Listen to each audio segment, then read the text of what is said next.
ਤੁਸੀਂ ਵੇਖਦੇ ਪਿਓ ਆਪਣਾ ਦੇਸ਼ ਪੰਜਾਬ ਟੀਵੀ ਤੇ ਮੈਂ ਤੁਹਾਡਾ ਮੇਜ਼ਬਾਨ ਮੁਹੰਮਦ ਨਦੀਮ ਖਰਲ। ਸਭ ਤੋਂ ਪਹਿਲੇ ਆਪਣੇ ਚੈਨਲ ਨੂੰ ਕਰੋ ਸਬਸਕ੍ਰਾਈਬ ਤੇ ਬੈਲ ਆਈਕਨ ਦਾ ਬਟਨ ਦਬਾਓ ਕਿ ਮੇਰੀ ਹਰ ਆਉਣ ਵਾਲੀ ਨਵੀਂ ਵੀਡੀਓ ਤੁਹਾਡੇ ਤੱਕ ਪਹੁੰਚ ਸਕੇ। ਦੋਸਤੋ ਮੈਂ ਇੱਕ ਮੇਰਾ ਚਾਚਾ ਹੈ ਬੜਾ ਪਿਆਰਾ, ਉਹਦੇ ਅੱਜ ਡੇਰੇ ਤੇ ਆਏ ਆ ਜਨਾਬ। ਇਹ ਬਰਾੜਾਂ ਦਾ ਡੇਰਾ ਹੈ। ਬਰਾੜ ਤੁਸੀਂ ਸਮਝਦੇ ਹੋ ਕਿਹੜੇ ਹੁੰਦੇ ਨੇ, ਜੱਟ ਹੁੰਦੇ ਨੇ ਤੇ ਬੜੀ ਤਕੜੀ ਕੌਮ ਆਏ।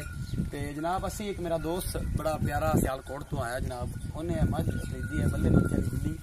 ਅਸੀਂ ਪੈਰ ਚਿੱਟੇ ਕੈਮਰਾਮੈਨ ਸਾਹਿਬ ਅੱਗੇ ਆਓ ਜ਼ਰਾ मैं पूरी बताओ। तो ये मेरे वीर ने मझ खरीद ली है। आप आया जेडे बंदे गणिया गल्लां करते हैं ना, उन्होंने वास्ते ये मझ तुसी देखते पे हो किन्नी इज्जत ते किन्नी मेहनत दे नाल असीं ये मझ खरीदी है। ये मैं भरा नूं सद लेना इत्थे कोल, ओही दसणगे। दोवें आ जाओ, मालक भी आ जाए ते लाउण वाला भी आ जाए, दोवें आ जाओ। अच्छा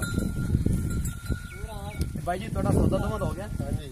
किन्नी जिद की है तेरे मगर लाके किन्ने करने जेड़ा बंदा ये गल करता है ना कि तुसी ये कतन केड़ा तमाशा है या की रौला है, तमाशा नहीं है, ये भरावां दी मोहब्बत है। 3 दिन हो गया माल लभदे फिरदे, ए मझ भरा नूं पसंद है, बह गए जोड़ां च जिहदी मिन्नत लगा खड़ी है। इहदी ज़बानी सुन लो कि भाई साहब कैमरे दे दसो ते कित्थों आए जे सारा डिटेल दे। मैं डस्के तो करदा बिलोंग।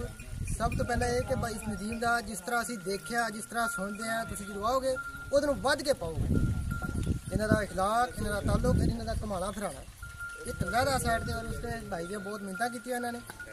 ये रेट शेट बनाने ऊपर 2,44,000 की मझ बनी है। 2,44,000 की मझ बनी है।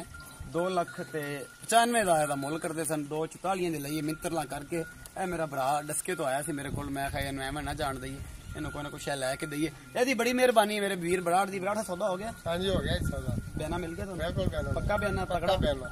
ये डेट इन्हों की 5 तारीख जी है ना जी, वो फाइनल हुई। 5 तारीख बाकी पैसे दे के अपनी मझ लै जाएंगे।